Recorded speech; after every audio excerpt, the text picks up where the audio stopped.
Víctor, cuando hablamos informalmente, que charlamos el otro día por teléfono,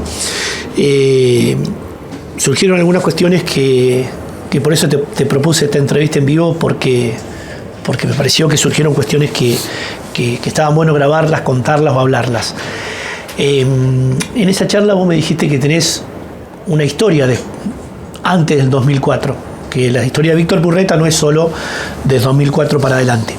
Te quería preguntar eso fundamentalmente, cómo fue esa etapa de tu vida antes del crimen de Andrea, cómo fue tu adolescencia, tu infancia, tu relación con tus padres, con tu familia.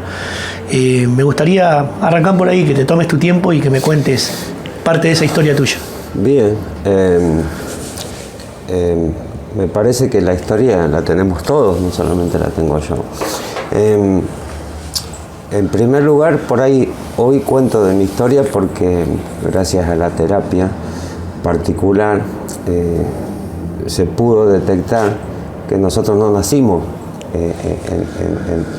para esta situación. O sea, se va forjando de acuerdo a lo que vos podés ir viviendo, ¿entendés? Entonces, cuando empezamos a hablar de la infancia no fue fácil porque mi infancia fue dura ante un viejo que tenía una política de educarte y de criarte, que la mejor manera eran los golpes.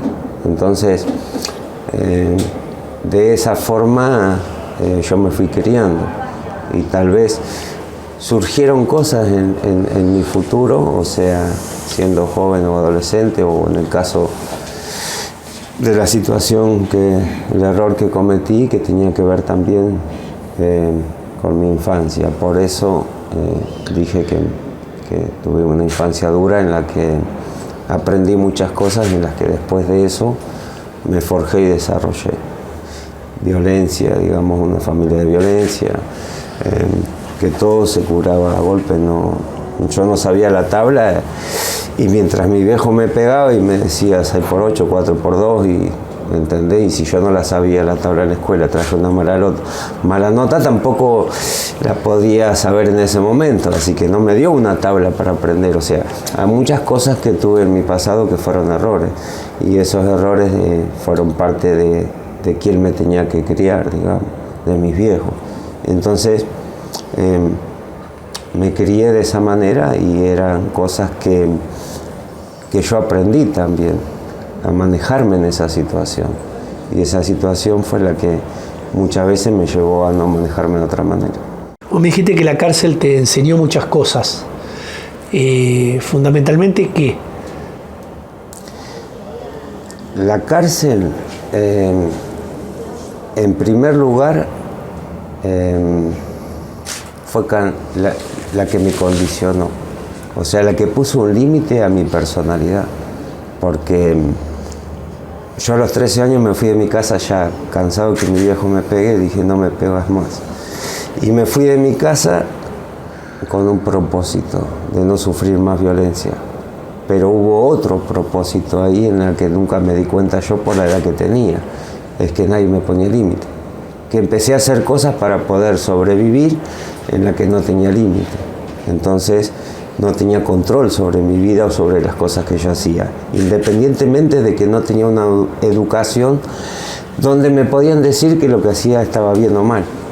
Entonces, en primer lugar, la cárcel me puso límites a toda esa violencia, a todo el mal que podía llegar a ocasionar, y fue lo primero que encontré en la cárcel.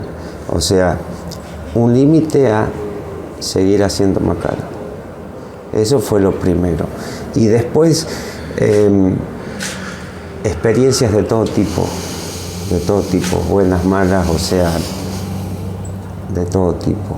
Intentando sobrevivir a lo malo, pero también tomar lo bueno. Porque yo siempre dije, no es malo. O sea, no es la cárcel un lugar donde es castigo, porque hoy por hoy hay mucha reincidencia porque están mejor dentro de la cárcel, pero mejor de qué manera. mejor en cuanto a que en la calle no tienen oportunidades de trabajo, oportunidades de comida, oportunidades Entonces, para muchos, que hay reincidencia, que vuelven a la cárcel porque no tienen oportunidad en la calle. Para mí la cárcel fue la que me condicionó y la que puso un límite a mi conducta. Y desde ahí empecé a ver otro tipo de situación. ¿Te acordás vos en esa etapa de tu vida cuando sentiste que no estabas en el camino que tenías que estar, con algún delito puntual, con algún hecho puntual? Sí, me pasó, tuve que hacer un tratamiento por estar condenado por homicidio. Y muchas veces estaba sentado con distintos chicos y distintas personas también privadas por el mismo delito. Y veía que por ahí me sentía de que yo no era...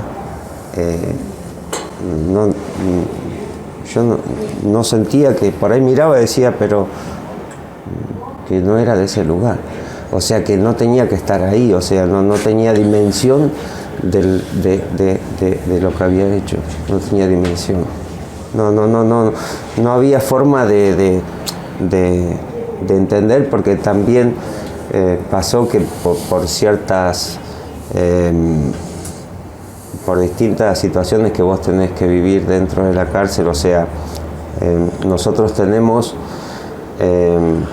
digamos, calificaciones cada 3 meses, y para nosotros acceder a esas calificaciones hay diferentes, o sea, tenés que cumplir con trabajo, con educación, con el área social o médica. Entonces por ahí era de que había veces que no tenía tiempo de pensar, ni en lo que había hecho, ni era, o sea, era como un alivio, digamos, en cuanto a despejarme de lo que me había cometido. Y cuando estaba en esos tratamientos sentía que no era un lugar para mí, o sea, no tenía los pies sobre la tierra. Entonces, llegado el momento, se termina ese tratamiento de homicidio y para finalizar era hacer una carta a la víctima. Y ahí es donde no la pude hacer, porque no podía mentir, no podía... O sea, eso es lo que me hizo un clic, digamos, fundamental. Tener que hacerle una carta a la víctima. Y eso fue dentro de la cárcel. Dentro de la cárcel, en un tratamiento. En un tratamiento que hiciste ahí adentro. Sí, por condenados por homicidio. Entonces, yo después viendo los análisis decían que yo participaba con voluntad y muchas cosas que había, pero había algo que se decía que no estaba comprometido. Y era verdad. ¿Nunca escribiste esa carta? Sí, la escribí, pero mucho tiempo después. Mucho después. La escribí mucho tiempo después. ¿No ya como parte del tratamiento, sino como parte de una decisión tuya, o la entregaste como parte del tratamiento? Mía. No está entregada esa carta, es parte de una decisión mía. Pero ¿por qué no la escribí? Porque me di cuenta que víctimas eran muchas personas, que no era solamente Andrea, y o sea, atrás de Andrea hay una familia, un hijo. Entonces, primero me puse a pensar quién era la víctima, y después me di cuenta cuántas víctimas hubieron. ¿Te acordás en esa etapa de tu vida donde no tenías control? Te vuelvo a preguntar, porque me parece que por ahí no fuimos por un costado. ¿Qué delito cometiste que te diste cuenta que cometiste tu primer delito? El delito lo sabía, pero lo que no entraba en razón es de saber la gravedad del delito. ¿Entendés? Porque, a ver, no es lo mismo que haya una reincidencia y que haya un condenado por robo o por hurto y que haya entrado y salido 10 veces, a que haya un condenado por homicidio. O sea, no tenía ni siquiera por ahí, a lo que muchas veces puede ser porque no tenía límites o por esta cuestión, no tenía idea del daño ocasionado. Cuando uno comete un homicidio, supongo que tiene una valoración de lo que es la vida hasta ese momento y una valoración de lo que es la vida después de eso. ¿A vos te cambió eso? ¿Valoraste la vida de algún momento antes del crimen de Andrea y después del crimen? Sí, me La vida en sí, ¿no? Me refiero. Me cambió mucho. Primero porque ya tuve una condena anterior. Y ya desde el vamos, cuando yo salí, generalmente siempre tuve perros para cazar, siempre tuve un pájaro jaulado. En cautiverio, cosa que ya cuando salí no pude. Hay cosas que no fui siendo el mismo, pero a través de eso vamos cambiando. Entonces, esto sucedió en el 2004, y de ahí en adelante hubo siempre diferentes situaciones sobre mí.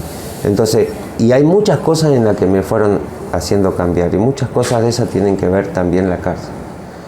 Experiencias vividas en cuanto a cosas que a mí me llamaban la atención.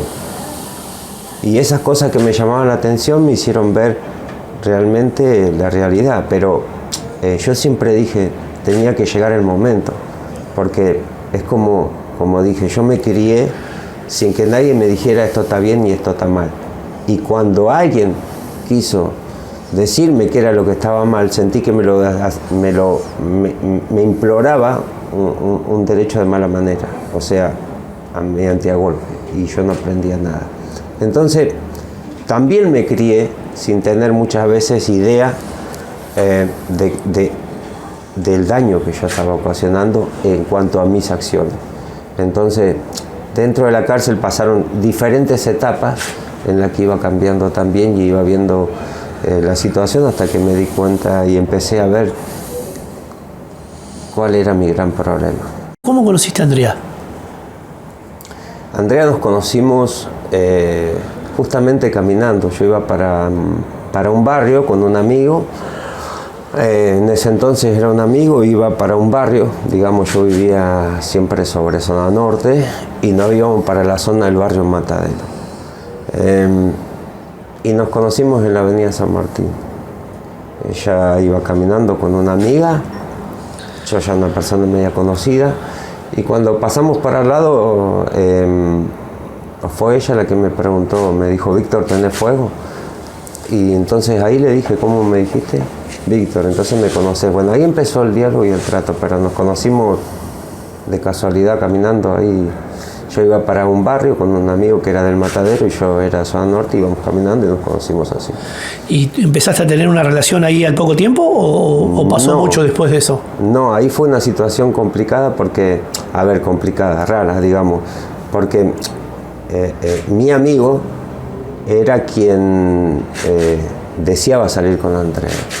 Entonces ahí se generó conversaciones, charlas, empezamos y yo hablaba con la amiga de Andrea y mi amigo hablaba con ella. Pero creo que ella no quiso seguir con él y empezamos la posibilidad de, después en un baile y todo eso, me saludó y de acercarse a mí. ¿Tuviste algún episodio de violencia con Andrea antes del crimen?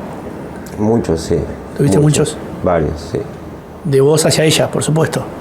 Sí, también ella hacia mí, adelante de la familia también, O sea, yo no vine acá a mentir, ¿me entendés? Ni tampoco sacar los trapitos al sol y quiero aclarar que acá la situación y el problema fue mío.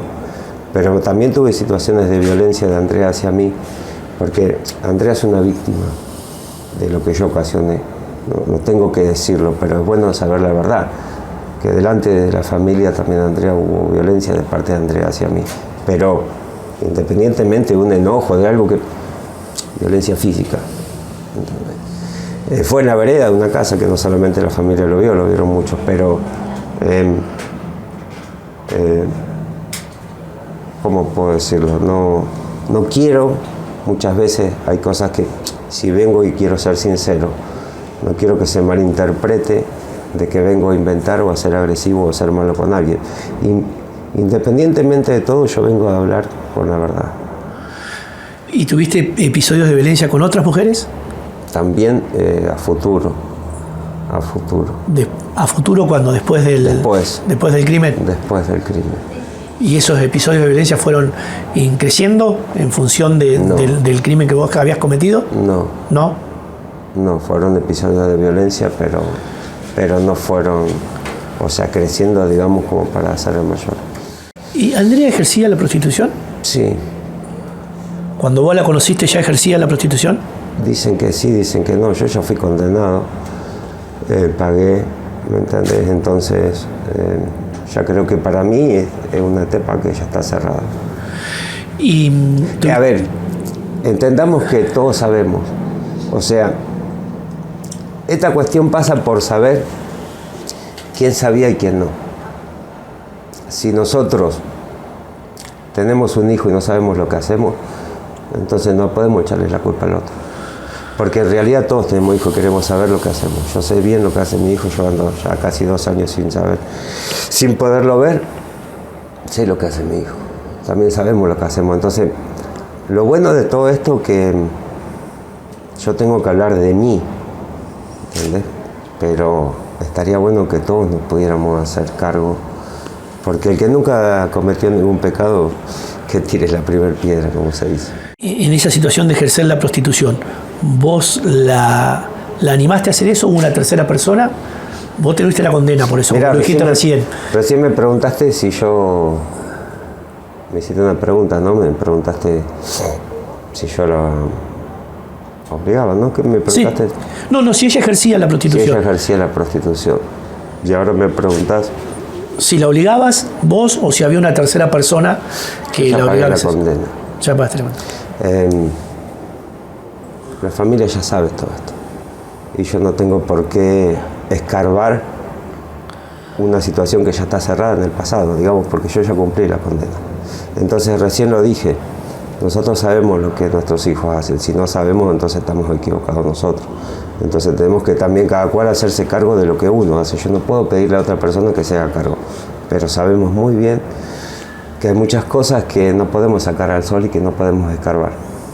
Si yo pagué la condena por promoción y facilitamiento de la prostitución, significa que sí, entonces no sigo a buscar el pasado porque yo ya lo pagué. Pero la verdad no la puedo decir solamente yo, porque si yo digo algo, siempre se me va a contradecir. Entonces, en esta situación, por ahí, pasa de que lo bueno sería poder ser sincero y sincerarnos a nosotros mismos y decir la verdad. ¿Qué te llevó a cometer el crimen de Andrea? Errores. Errores míos. Errores tuyos. La forma en la que me crié. La única manera que sabía de sacar una respuesta no era hablando, perdonando, como mi papá me enseñó. ¿Entendés? O sea, en el momento de una frustración o de un problema, ¿cómo lo tenía que solucionar? ¿Cómo aprendí? Ese fue mi error, de haberme educado de una manera equivocada y los errores. A ver, si a mí me hubieran dado un libro, si hubiera estudiado, si me hubiera enseñado, no sé, me hubiera criado de otra manera, sin golpes, sin agresión. Tal vez a futuro no hubiera sabido manejarme de otra manera, pero era la única manera que supe. Hasta en ese momento era la única manera que... Después también me pasó con distintas parejas, situaciones también de violencia. O sea, hasta que no me di cuenta que estaba enfermo, pero que esa enfermedad venía desde mi infancia y no iba a poder solucionar nada. ¿Fue algo que pensaste, que planeaste o se dio en ese momento? Jamás lo planeé, jamás. Fue actuar con un enojo de mi parte y de resolver una frustración mía sin preguntar ¿por qué? ¿Qué pasó? Decime, contame. No, de la única manera en que sabía, no sabía otra cosa. Esto era una cadena, ¿entendés? De mi papá, de mis abuelos a mi papá, de mi papá hacia mí, ¿me entendés? O sea, la forma en que mi papá me educó y me crió fue la forma en la que respondí. ¿Hubo un detonante? ¿Hubo un hecho puntual? Sí, un hecho puntual, pero no tenía por qué ser violento. O sea, el hecho puntual no tenía por qué ser violento. O sea, el hecho puntual implicó que yo pidiera una respuesta, pero ¿de qué manera? De la manera en la que yo siempre supe. ¿Me podés contar ese hecho puntual? Mirá, nosotros hablamos antes de tener la entrevista. Sí. Y hay algo que yo no te quise decir. El hecho puntual se merece mi respeto a la familia. O sea, no puede la familia enterarse de lo que pasó ese día a través de una entrevista. Te pido disculpas si por ahí en algún momento te lo dije o no, pero yo estoy seguro que no te lo dije. Pero el hecho puntual por respeto a la familia. Si la familia lo quiere compartir con la sociedad, bienvenido sea, pero yo no tengo por qué explicar. ¿Ellos saben? Sucedió. ¿Se los dijiste en algún momento? Ellos saben. Yo te puedo confirmar que saben. Veremos si pueden decirlo ellos. Pero ¿sabes por qué saben? Porque yo a mi hijo no le oculté más nada. Y mi hijo lo sabía. ¿Me podés contar cronológicamente qué pasó esa noche? ¿Cómo? ¿Qué sucedió después del crimen? ¿Me podés contar?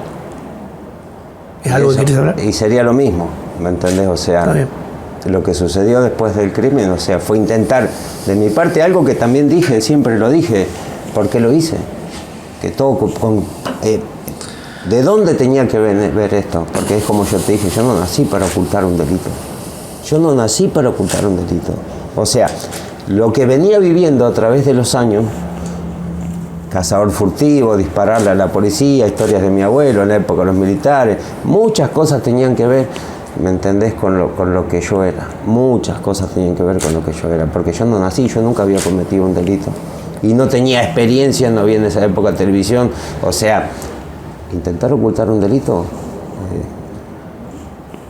no fue una experiencia mía para decir, lo hice todos los días, por eso lo supe hacer. Fue un instinto que salió de mí, de algún lugar. ¿El cuerpo de Andrea está en ese lugar? Sí. ¿Por qué tardaste tanto en decir dónde estaba el cuerpo? Volvemos. Cuando hablamos antes de la entrevista, volvemos a algo que esto también tiene que ver. Vos me argumentaste algo que motivó, de hecho, para yo pedirte esta entrevista presencial. ¿Por qué tardaste tanto en contarlo? Primero, como te dije, si yo no me daba cuenta que estaba enfermo, nunca más podría haberme muerto con el hermetismo de saber. O sea, podría haberme guardado lo que yo dije. ¿Qué pasa? Al principio me molestaba escuchar cosas que no eran ciertas.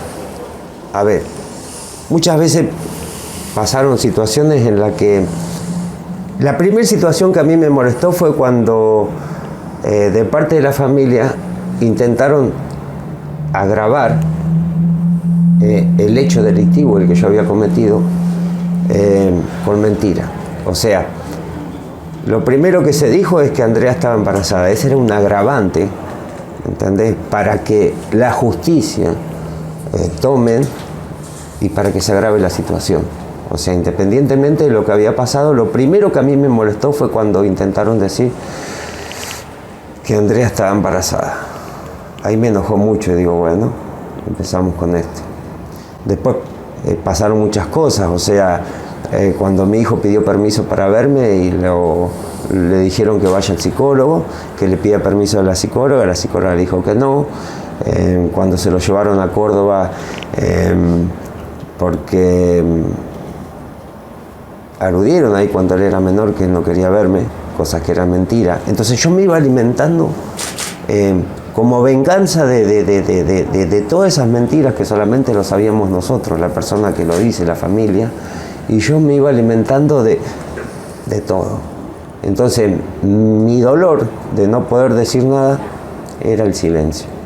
Hacer silencio ante esa impotencia y esa bronca de no poder hacer nada. Y siempre decía, qué bueno sería que todos pudiéramos decir la verdad, que me atacaban. Sentía que me atacaban con una estrategia de intentar quebrarme. Y utilizar la parte mala en la que iban alimentando también otras cosas. Entonces, también me aferraba al silencio para hacer daño. Llegado un momento, cuando tuve que hacer la carta a la víctima, como dije, me di cuenta que el daño era colateral. O sea, que yo seguía haciendo daño con algo que yo hice daño, con algo que yo ocasioné. Todo esto de después cambiar en mí tiene que ver de ver todas estas cuestiones también. muchas cosas. Y yo mantenía en silencio sintiéndome poderoso de algo que me atacaban por culpa mía. O sea, no era la forma en la que yo quería que me ataquen, porque la mentira no iba. Pero nadie vino y habló conmigo de buena manera, decirme, escúchame, mira, no. Intentando atacarme, buscando la posibilidad de quebrarme físicamente, psicológicamente, de quebrarme psicológicamente. Utilizaban esa estrategia de cierta, o sea, ¿de dónde? No sé. Pero es como yo dije, yo no salía a hablar. Yo no salía a hablar de las cosas que a mí también me pasaron. ¿Entendés? O sea, se generaba y se alimentaba el fuego con más leña. Nadie vino y pudo decir. Y desde la investigación, desde la investigación con la Brigada de Investigaciones. Desde ahí en adelante empezaron. Después empezaron, porque Andrea está embarazada y querían meter dentro de la causa, cosa que no se... Bueno, hoy se puede comprobar de que Andrea... Entonces, todas esas cosas a mí me alimentaban para mirar y decir, no mientan, no inventen, no busquen porque les voy a hacer daño. Entonces, quería dañar a quienes mentían con un daño que yo mismo había hecho. En esa carta que escribiste, que supongo que forma parte de la intimidad tuya, Andrea, como ya me has manifestado en un par de situaciones, pero ¿sentís culpa, sentís remordimiento? Porque vos tenés una condena por homicidio simple, pero para la sociedad, hoy, con la nueva legislación y con lo que ha ocurrido, sos un femicida. Sí. ¿Tenés una culpa, un arrepentimiento? ¿Lo pusiste en esa carta? ¿Forma parte de esa carta y de tu exteriorización de la situación? La carta está para entregarla. Es más, mi hijo sabe que la carta está para entregar. Y es verdad. ¿Para entregarla a quién? ¿A quién la querés entregar esa carta? A la familia de Andrea. A la familia de Andrea. Sí, porque, a ver, ¿quiénes son las víctimas? Esto es colateral, o sea, ¿quiénes son las víctimas? O sea, las víctimas de la familia, es Andrea, es mi hijo, es mi familia. O sea, por eso dije que cuando tuve que hacer una carta a la víctima, dije, uy, ¿qué hago? Ahí empecé a darme cuenta, ¿entendés? De que víctimas eran muchas personas, independientemente de que en el delito era una sola. O sea, en el caso de que fue en perjuicio de Andrea, hay toda una familia, un dolor, un sufrimiento, mi hijo. Entonces, por eso es que no pude hacer la carta. Y la pude hacer. Después la pude hacer. La carta está para entregarse. Pero... ¿Te pusiste una fecha, un límite para entregar esa carta? No puse una fecha, un límite, porque hay muchas cosas que no están a mi alcance. Y las hay muchas cosas que no te entendí. Que no están a mi alcance. Sí.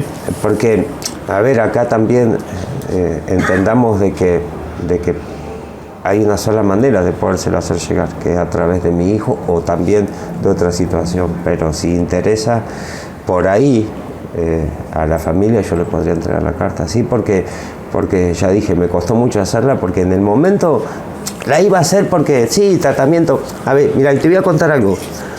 En uno de mis trabajos dentro de la unidad, trabajaba con un interno que estaba haciendo un tratamiento.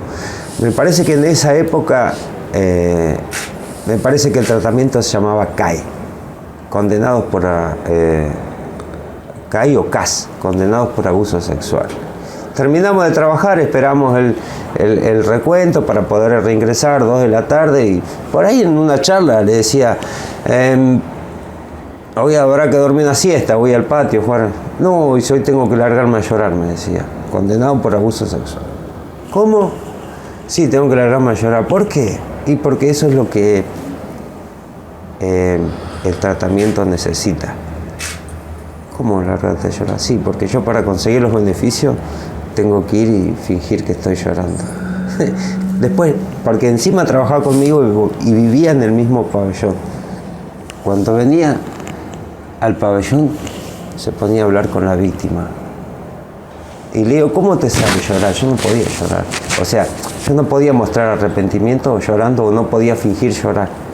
¿Me entendés? Entonces, eso me prendió la lamparita de decir, mira lo que ellos quieren. O sea, porque le dieron la condicional, ¿me entendés? Entonces, qué bien le salió. Entonces me quise alimentar de algo malo, porque tenés dos caminos en la cárcel también, el bueno y el malo. Entonces, como soy observador y trato de ver la posibilidad, tomé lo que el pibe hizo para ver si a mí me salía, y nunca me salió. Y nunca me salió. ¿Por qué?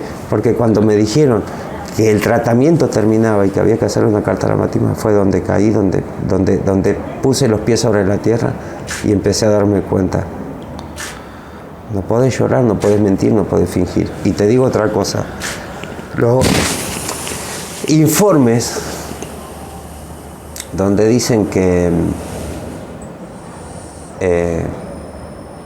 los informes psicológicos en los que se basan con los psicólogos, que son muy buenos psicólogos, no tengo que decir algo que no es, pero trabajan de cierta manera, ellos trabajan de acuerdo al delito y a lo que necesitan, no hacia la persona. En los informes para la primera salida transitoria en el 2021 decían que no estaba apto, que entonces negativo. Yo no apelé. Yo tomé lo que ellos dijeron para darme cuenta de que estaba enfermo. Ahí me di cuenta. Y no pude mentir como mintió este chico. No pude mentir, porque echa la ley, echa la trampa. Yo siempre fui al psicólogo con la verdad. Siempre fui a los tratamientos a tratar de hacerlo con la verdad. Desde un punto de vista para adelante, desde un punto límite para adelante, desde que terminé el tratamiento de homicidio en adelante, empecé a preocuparme por mí, empecé a darme cuenta, empecé a poner los pies sobre la tierra, empecé a ver de que había un informe que salía mal y quería saber si realmente estaba enfermo o no, quería tener otra opción. Esa carta en definitiva es una muestra de arrepentimiento. Sí, a ver, no sé si es una muestra. ¿Es una comprensión de lo que hiciste y un arrepentimiento de esa situación o no es eso? Tu evaluación. Mi lectura es esa, digo, tu evaluación. ¿Cuál es? A ver, hay que ver, mañana van a ver esta nota y decir no está arrepentido porque no lloró. O sea, hay distintas, habría que preguntar legalmente lo que uno, la cuestión del arrepentimiento, por eso te estoy diciendo. Echa la ley, echa la trampa. Yo vi en carne propia una persona que lloró para tener los beneficios. Y en el llanto era arrepentido. Entonces, no sé de qué manera van a tomar el arrepentimiento. O sea, ¿cuál es la situación en la que yo tengo que mostrar el arrepentimiento? Lo que sí sé es que cuando el informe psicológico dijo, ¿me entendés? Rígido, estructurado, dije estoy enfermo. Esto es lo que más me importa. ¿Entendés? Independientemente del arrepentimiento, lo que más me importa es que estoy enfermo. Y si no hubiera estado enfermo, no hubiera pasado lo que pasó. Y si no hubiera tenido la infancia, entonces no puedo volver el tiempo atrás y arrancar de cero. Quiero cambiar mi vida, ¿me entendés? Para que nadie más salga lastimado. Para ser otra persona, pero tiene que ver conmigo. Mi arrepentimiento tiene que ver conmigo mismo. De no volver a cometer un hecho como el que cometí. De no volver a equivocarme y a golpear a otra mujer. Esto tiene que ver. Ahora, si alguien me dice cómo le tengo que mostrar arrepentimiento, le voy a decir yo siempre, el arrepentimiento lo tengo conmigo mismo, con mi posibilidad de poder cambiar.